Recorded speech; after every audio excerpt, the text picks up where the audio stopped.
ምሳሌ ሚዲያ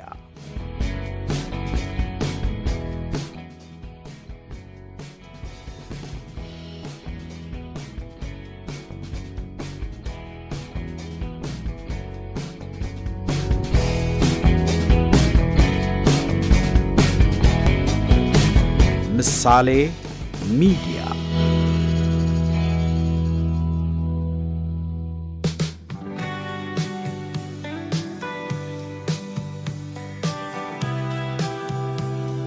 የሲሊከን ቫሊ ሚስጥር ከብርቱካን የአትክልት ስፍራ እስከ ዲጂታል አምላክነት።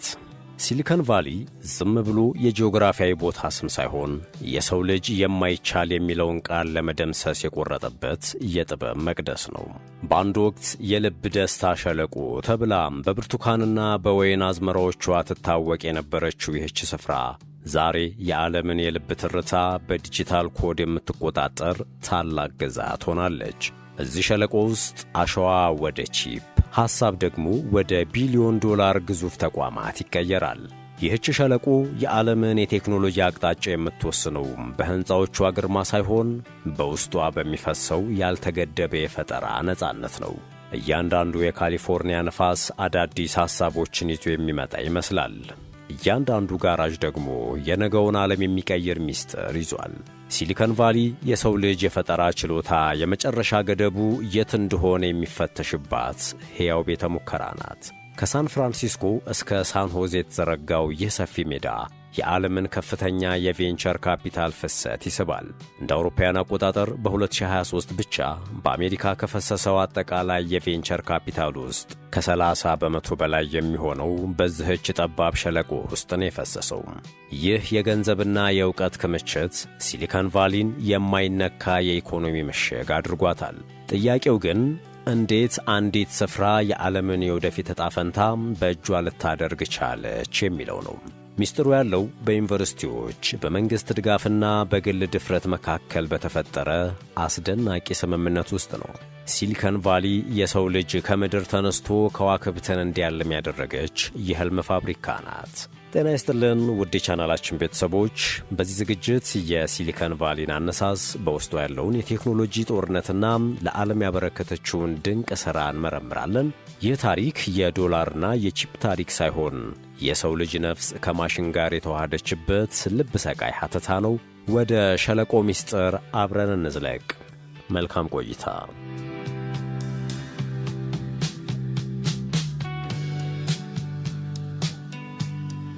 የሲሊከን ቫሊ እውነተኛ ታሪክ የሚጀምረው በሳይንስ ሳይሆን በአመፅ ነው። በ1950ዎቹ አጋማሽ ዊሊያም ሾክሌ የተባለ የኖቤል ተሸላሚ ሳይንቲስት የመጀመሪያውን የሴሚኮንዳክተር ኩባንያ መሠረተ። ሆኖም የሾክሌ አስቸጋሪ አመራር 8 ምርጥ መሐንዲሶች ኩባንያውን ለቀው እንዲወጡ አደረጋቸው። እነዚህም 8ቱ ከዳተኞች በመባል ይታወቃሉ። እነዚህ 8 ወጣቶች ፌር ቻይልድ ሴሚኮንዳክተር የተባለውን ኩባንያ በመመስረት ዛሬ የምናውቀውን የሲሊከን ቫሊን የጅማሮ ባህል ፈጠሩም። ከዚህ ኩባንያ ውስጥ ነው እንደ ኢንቴልና ኤኤምዲ ያሉ ግዙፍ የቺፕ ፋብሪካዎች የበቀሉት። የሲሊከን ቫሊ መሠረት የቆመው በድርጅታዊ መዋቅር ሳይሆን በግለሰቦች ነጻነትና አዲስ ነገርን ለመሞከር ባለ ድፍረት ላይ ነው። የስታንፎርድ ዩኒቨርሲቲ ፕሮፌሰር ፍሬድሪክ ቴርማን ተመራማሪዎቹን ተመርቃችሁ ተቀጣሪ ከመሆን የራሳችሁን ሥራ ፍጠሩ በማለት ያበረታታ ነበር። በ1939 ቢል ሂውሌትና ዴቪድ ፓካርድ በፓሎ አልቶ በሚገኝ አንድ ጋራዥ ውስጥ ኤችፒን ሲመሰርቱ ያ ጋራዥ የሲሊከን ቫሊ የልደት ስፍራ ሆነ። ይህም ቴክኖሎጂ ከቢሮ ወጥቶ ወደ ግል ሕይወት የገባበት የመጀመሪያው እርምጃ ነበር። በ1970ዎቹ መጀመሪያ ላይ ሲሊከን ቫሊ የሚለው ስም በጋዜጠኛው ዶን ሆፍለር አማካኝነት ለመጀመሪያ ጊዜ በህትመት ላይ ዋለ። ስያሜው የተወሰደው በኮምፒውተር ቺፕ ሥራ ውስጥ ወሳኝ ከሆነው ሲሊከን ከተባለው ማዕድን ነው። ይህ ስያሜ በአጭር ጊዜ ውስጥ የብልህነት፣ የሀብትና የወደፊት ተስፋ ምልክት ሆኖ ዓለምን አዳረሰ። የሸለቆ አመሰራረት ከመንግሥት ወታደራዊ በጀት ጋርም የተቆራኘ ነው። በቀዝቃዛው ጦርነት ወቅት አሜሪካ ለራዳርና ለሮኬት ቴክኖሎጂ ያፈሰሰችው $1 ቢሊዮን ለሸለቆ ኩባንያዎች ትልቅ የገቢ ምንጭ ሆኗል። ይህም ሲሊከን ቫሊን ከጥናትና ምርምር ማዕከልነት ወደ ግዙፍ ኢንዱስትሪነት አሸጋገራት። በመሆኑም ሲሊከን ቫሊ የተገነባው በአሸዋ ወይም ሲሊከን፣ በወርቅ ማለትም ገንዘብና በሰው ልጅ እምቢተኝነት ላይ ነው። 8ቱ ከዳተኞች ባይኖሩ ኖሮ ምናልባት ዛሬ የምናውቀው ዲጂታል ዓለም ባልተፈጠረ ነበር። ይህ ክፍል የሸለቆ ታሪክ በድፍረትና በለውጥ የተሞላ መሆኑን ያረጋግጥልናል።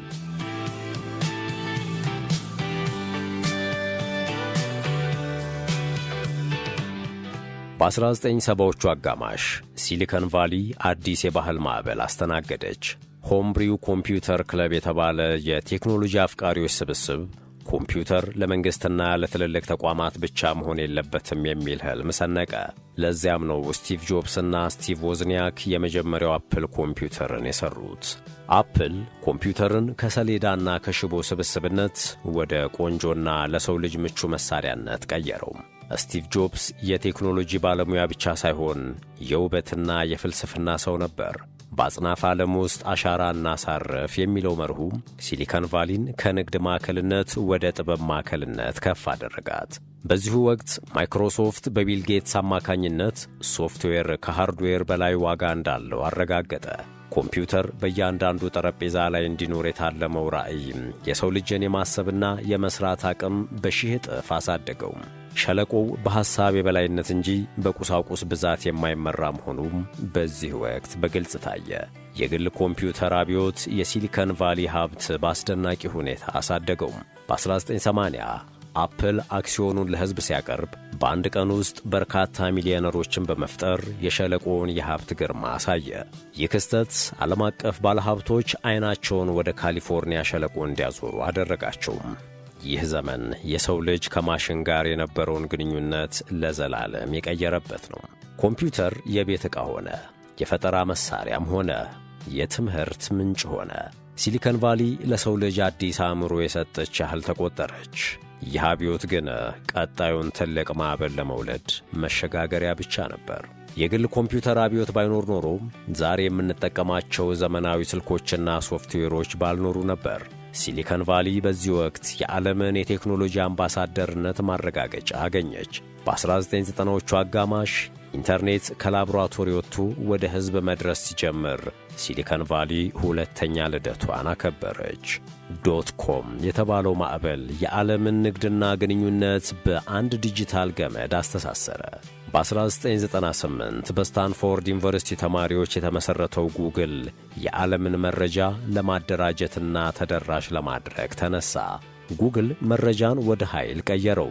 ካልፈለግከው አታገኘውም የሚለውን ሕግ ሽሮ የፈለግከውን በሰከንድ ውስጥ ታገኘዋለህ የሚል አዲስ ዓለም ፈጠረ። የሸለቆ ኩባንያዎች መረጃን እንደ አዲስ ነዳጅ መመልከት ጀመሩ። ይህም ሲሊከን ቫሊን ከሃርድዌር አምራችነት ወደ መረጃ ባለቤትነት አሸጋገራት። አማዞንና ኢቤይ ደግሞ የንግድ ልውውጥን ድንበር አልባ አደረጉት። ሸማቾች ከቤታቸው ሳይወጡ ከዓለም ጫፍ ዕቃ እንዲገዙ ማስቻላቸው ባህላዊውን የገበያ ሥርዓት አፈረሰው። ሲሊከን ቫሊ የዓለምን የኢኮኖሚ ሞተር በራሷ ቁልፍ መቆጣጠር የጀመረችው በዚህ የኢንተርኔት ወረራ ወቅት ነበር። እንደ አውሮፓውያን አቆጣጠር በ2000 የተከሰተው የዶትኮም በብል መፈንዳት ለሸለቆ ትልቅ ፈተና ነበር። በመቶዎች የሚቆጠሩ ኩባንያዎች በአንድ ጀንበር ከሰሙም፣ ቢሊዮን ዶላሮች ጠፉ። ሆኖም ሲሊከን ቫሊ እንደ ፊኒክስ ወፍ ከአመድ ላይ የመነሳት ብቃት አሳየች። ጠንካራዎቹ ኩባንያዎች ተርፈው የዛሬውን ግዙፍ የቴክኖሎጂ ግዛት መሠረቱ።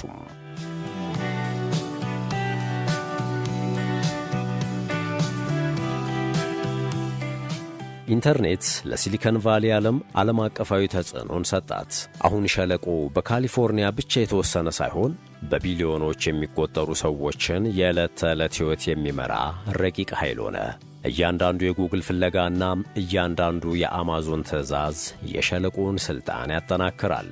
ይህ የኢንተርኔት ዘመን የሰው ልጅን የግል መረጃና ግላዊነት ለጥያቄ አጋለጠ። መረጃ በነፃ የሚገኝ ቢመስልም ዋጋው ግን የሰው ልጅ ግላዊነት እንደሆነ ታየ። ሲሊከን ቫሊ በዚህ ወቅት የዓለምን መረጃ ብቻ ሳይሆን የሰዎችን ምርጫና ባህሪ የመቀየር ኃይል ተቀዳጀች።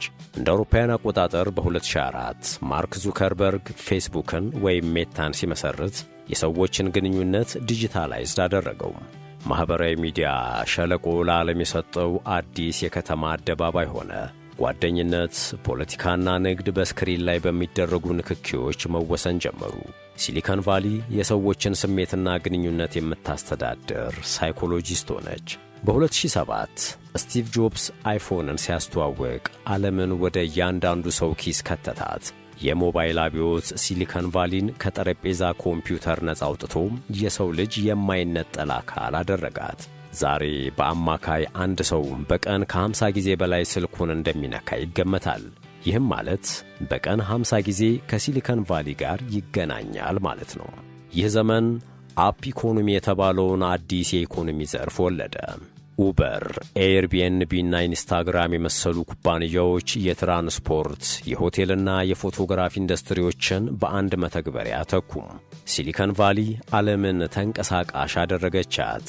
ይህም የሰው ልጅን የአኗኗር ዘይቤ በከፍተኛ ፍጥነት ቀየረው። ማኅበራዊ ሚዲያ ግን የራሱ የሆኑ ጨለማ ገጾችንም ይዞ መጣ። የውሸት መረጃዎች መሰራጨት፣ ፖለቲካዊ መከፋፈልና የልጆች የአእምሮ ጤና ጉዳዮች የሸለቆ ኩባንያዎች ትልቅ ትችት እንዲቀርብባቸው አደረገ። ሲሊከን ቫሊ ዓለምን እናገናኛለን ስትል፣ በሌላ በኩል ደግሞ ሰዎችን እርስ በርስ የሚያጋጭ መሳሪያን ፈጠረች ተብላ ተወቀሰች። የመረጃ ደህንነት ወይንም ዳታ ፕራይቬሲ ጥያቄም በዚህ ወቅት ከፍተኛ ደረጃ ላይ ደረሰ። የካምብሪጅ አናሊቲካ ክስተት የሰዎችን መረጃ ለፖለቲካ ጥቅም መዋል እንደሚቻል አሳየ። ይህም የሲሊከን ቫሊ ኩባንያዎች ከመንግሥታት በላይ ኃያል መሆናቸውንና ቁጥጥር እንደሚያስፈልጋቸው ለዓለም አሳወቀ። ምንም እንኳን ትችቶቹ ቢበዙም ማኅበራዊ ሚዲያና ሞባይል ሲሊከን ቫሊን የዓለም የማይተካ አካል አድርጓታል። ሸለቆ አሁን የሰው ልጅን ማኅበራዊ ሕይወት የሚቀርጽ መሐንዲስ ሆኗል።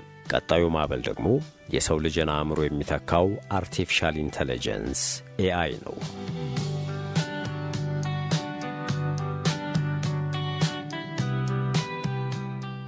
ሲሊከን ቫሊ ከሌሎች የቴክኖሎጂ ማዕከላት የሚለያት ትልቁ ምስጢር ቬንቸር ካፒታል ነው። እዚህ ሸለቆ ውስጥ ገንዘብ ዝም ብሎ ካፒታል ሳይሆን ለአዳዲስ ሐሳቦች የሚሰጥ የእምነት ድምፅ ነው። ባለሀብቶች ለወጣቶች ጋራዥ ውስጥ ሄደው በቢሊዮን ዶላር የሚያፈሱት ዓለምን የሚቀይር ሐሳብ መኖሩን ስለሚያምኑ ነው። ሳንድ ሂል ሮድ የተባለው መንገድ የዓለም የቬንቸር ካፒታል ዋና መስሪያ ቤት ነው። እዚህ መንገድ ላይ የሚገኙ ኩባንያዎች እንደ አፕል፣ ጉግል እና ፌስቡክ ላሉ ግዙፍ ተቋማት የመጀመሪያውን የገንዘብ እርዳታ የሰጡ ናቸው። ሲሊከን ቫሊ ውድቀትን እንደ ትምህርት እንጂ እንደ ስድብ ስለማታይ ባለሀብቶች በአደገኛ ፕሮጀክቶች ላይ ገንዘባቸውን ለማፍሰስ አይፈሩም። የሲሊከን ቫሊ የኢኮኖሚ ሞዴል ከፍተኛ ስጋት፣ ከፍተኛ ትርፍ በሚል መርህ ላይ የተገነባ ነው። ከ10 ኩባንያዎች 9 ቢከስሩም አንዱ ዩኒኮርን ከ1 ቢሊዮን ዶላር በላይ ዋጋ ያለው ከሆነ ሌሎቹ ኪሳራዎቹን ይሸፍናል። ይህ የቁማር መሰል ድፍረት ሸለቆ ሁልጊዜም በአዲስ ፈጠራ እንዲሞላ አድርጎታል። ይህ የገንዘብ ፍሰት ግን የራሱ የሆነ ችግር ፈጥሯል። በሸለቆ ውስጥ ያለው የኑሮ ውድነት እጅግ ከፍተኛ በመሆኑ ተራ ሠራተኞችና ወጣቶች የመኖሪያ ቤት ማግኘት የማይችሉበት ደረጃ ላይ ደርሰዋል። በቢሊዮነሮችና በጎዳና ተዳዳሪዎች መካከል ያለው ልዩነት በሲሊከን ቫሊ ጎዳናዎች ላይ በግልጽ ይታያል። ይህም የሸለቆ ኢኮኖሚ ለሁሉም እኩል አለመሆኑን ያሳያል። ባለፉት ጥቂት ዓመታት ውስጥ እንደ ቴክሳስና ፍሎሪዳ ያሉ ግዛቶች የሲሊከን ቫሊን ባለሀብቶች ለመሳብ ቢሞክሩም የሸለቆ ኢኮሲስተም ግን አሁንም ተወዳዳሪ የለውም። ዕውቀት፣ ገንዘብና የፈጠራ ድፍረት በአንድ ቦታ የተሰባሰቡበት ይህ ስፍራ አሁንም የዓለም የሐሳብ ባንክ ነው። ቬንቸር ካፒታል የሲሊከን ቫሊ ደም ነው። ያለ እሱ ሸለቆ ደረቅ ምድረ በዳ ነው። የገንዘቡ ጉልበትና የሐሳቡ ልዕልና ተዳምረው ሲሊከን ቫሊን የዓለም የኢኮኖሚ ተአምር አድርጓታል። ዛሬ ሲሊከን ቫሊ በአዲስ ታላቅ ማዕበል ውስጥ ትገኛለች። ይህም አርቲፊሻል ኢንተለጀንስ ኤአይ ነው። ኦፕን ኤአይ፣ አንትሮፒክና ሌሎችም ኩባንያዎች የሰው ልጅን የማሰብና የመፍጠር ችሎታን የሚጋራ ቴክኖሎጂ ይዘው መጥተዋል። ቻት ጂፒቲ ዓለምን ያስደመመው የዚህ አዲስ አብዮት መጀመሪያ ብቻ ነው። ሲሊከን ቫሊ አሁን የሰው ልጅን አምሳያ እየፈጠረች ነው። ኤአይ የሰውን ልጅ የሥራ ዕድል፣ የትምህርት ሥርዓትና የእውነት ትርጉም ለውጦታል። ሲሊከን ቫሊ አሁን የቴክኖሎጂ ማዕከል ብቻ ሳትሆን የሰው ልጅን ሕልውና የምትወስን መንፈሳዊ ማዕከልም እየሆነች ነው። ማሽኖች ከሰዎች ይበልጣሉ ወይ የሚለው ጥያቄ በሸለቆ ቤተ ሙከራዎች ውስጥ በየቀኑ መልስ እየተፈለገለት ይገኛል። የኤአይ እድገት ግን ትልቅ ስጋትንም ይዞ መጥቷል። የሰው ሠራሽ አስተዋጽኦ ቁጥጥር ካልተደረገበት የሰውን ልጅ ሊያጠፋ ይችላል የሚሉ ማስጠንቀቂያዎች ከራሳቸው ከቴክኖሎጂ ባለሙያዎች እየወጡ ነው።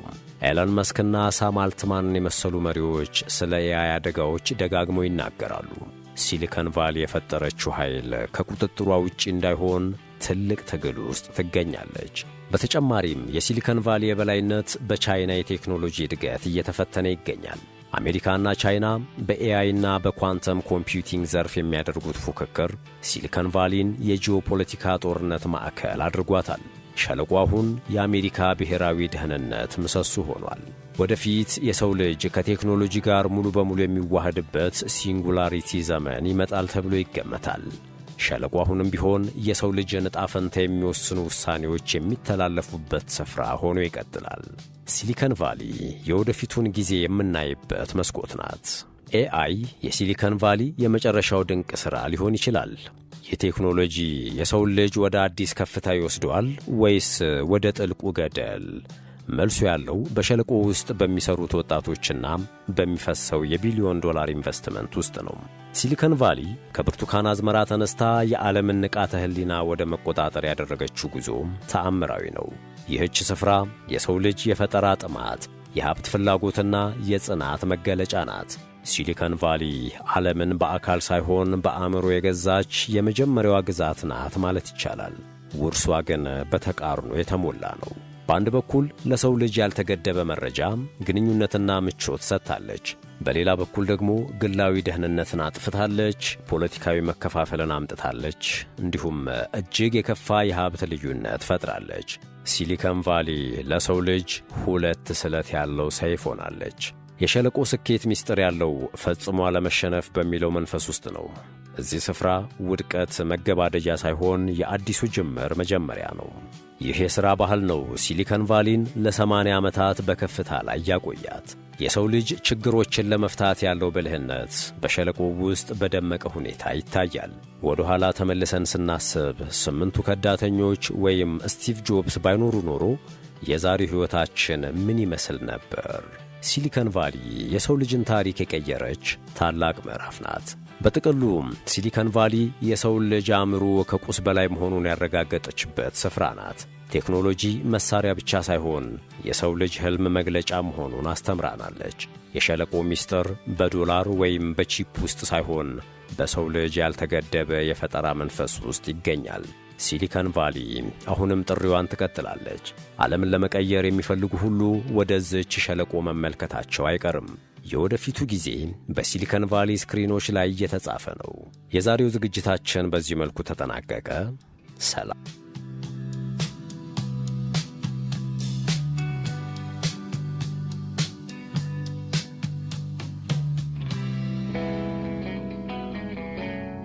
ምሳሌ ሚዲያ